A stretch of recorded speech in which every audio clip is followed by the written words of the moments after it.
प्रथमं भारती नाम, द्वितीयं च सरस्वती, तृतीयं शारदा देवी, चतुर्थं हंसवाहिनी, पंचमं जगते ख्याता, षष्ठं बागेश्वरी तथा सप्तमं कुमुदी प्रोक्ता, अष्टम ब्रह्मचारिणी, नवम बुद्धिमाताश्च, दशम वरदायिनी, एकादशम चंद्रकांता, द्वादशम भुवनेश्वरी, द्वादशीतरणी नामानि तिथ्यसन्धं च पठे नरः, जिह्वाग्रे वसते नित्यं ब्रह्मरूपा सरस्वती।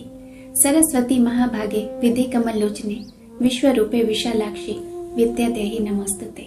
दोस्तों, हर साल माघ माह के शुक्ल पक्ष के पंचमी के दिन हम लोग बसंत पंचमी का त्योहार मनाते हैं। 4 ऋतुओं में बसंत ऋतुओं का राजा कहा गया है, क्योंकि इस समय शीत ऋतु का अंत हो जाता है और बसंत ऋतु का आगमन हो जाता है और चारों तरफ पेड़ों में नए नए पत्ते आने लगते हैं, आम में नए पल्लव, नए मंजर, पूरा वातावरण खुशबू और सुगंध और फूल पत्तियों से भर जाता है, इसलिए इसे बसंत कहा जाता है।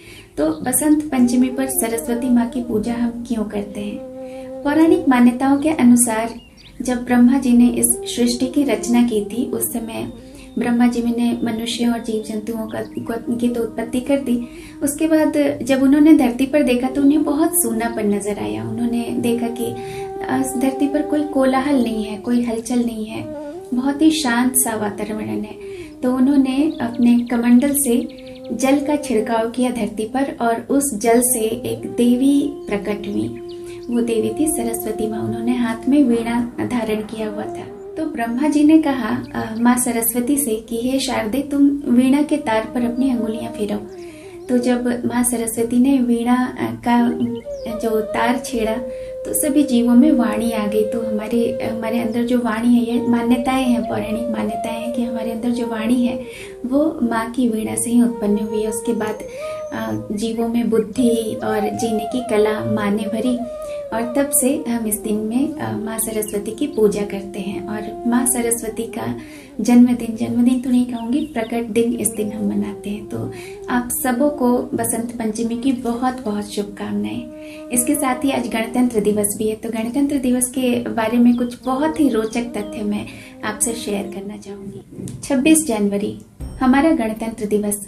दोस्तों, हम सभी जानते हैं कि 15 अगस्त सन 1947 को हमारा देश आजाद हुआ, लेकिन क्या हम सही मायनों में आजाद थे? नहीं। किसी भी देश को चलाने के लिए जरूरत होती है एक कानून की, विधि की, व्यवस्था की, कुछ निर्देशों की। एक शब्द में कहें तो संविधान की।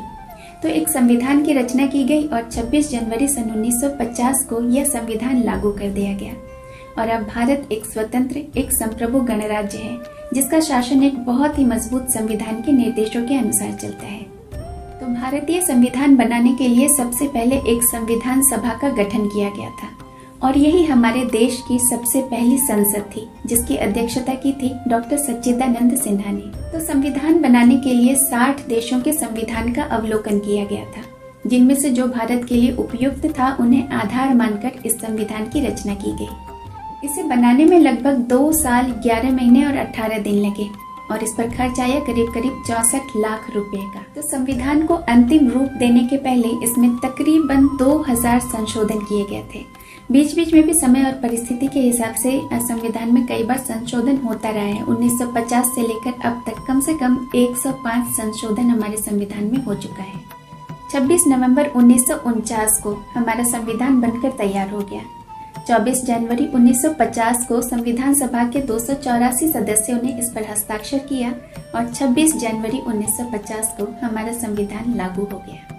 भारत का संविधान इस दुनिया का सबसे लंबा संविधान है। इसमें 22 भाग, 448 अनुच्छेद और 12 अनुसूचियां हैं।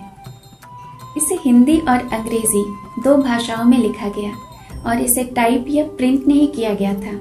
ये हाथ से लिखा गया संविधान है। जी हाँ, दुनिया का सबसे लंबा संविधान एक हस्तलिखित संविधान है और इतना ही नहीं, इसे हाथ से बनाए हुए कागज यानी हैंडमेड पेपर पर लिखा गया। सारा कार्य डॉक्टर बाबा साहब भीमराव अंबेडकर जी की अध्यक्षता में संपन्न हुआ और इसे लिखने का काम किया था श्री प्रेम बिहारी नारायण रायज़दा जी ने। उसे लिखने में इन्हें 6 महीने का समय लगा। इसके प्रत्येक पृष्ठ को शांति निकेतन के कलाकारों ने सजाया है और प्रत्येक 22 भागों पर शांति निकेतन के कलाकारों ने भारत की विशाल संस्कृति, धरोहर और इतिहास को रेखांकित किया है।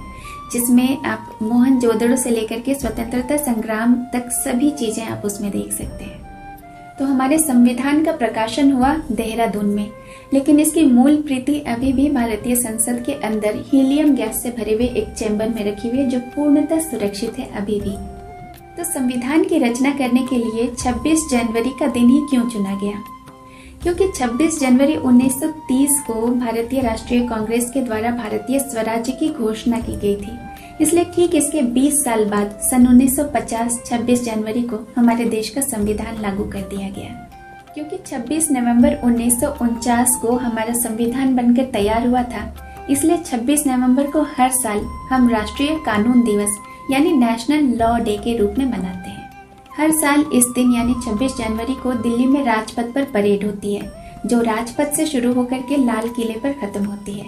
क्या आप जानते हैं इस परेड की शुरुआत कब हुई?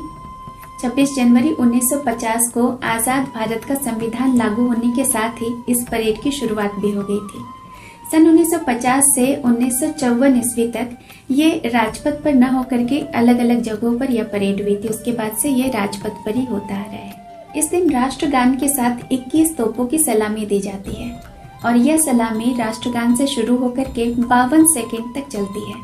ये सलामी भारतीय सेना के 7 तोपों द्वारा दी जाती है, जिन्हें पाउंडर्स कहा जाता है, और इन तोपों का निर्माण सन 1941 ईस्वी में हुआ था। हर तोप यानी 7 तोप 3-3 सलामी देते हैं। तो इस तिरंगे के लिए शान से हम ये कहें कि दिल हमारा एक है, एक ही हमारी जान, हिंदुस्तान हमारा एक है, तिरंगा इसकी शान। जय हिंद।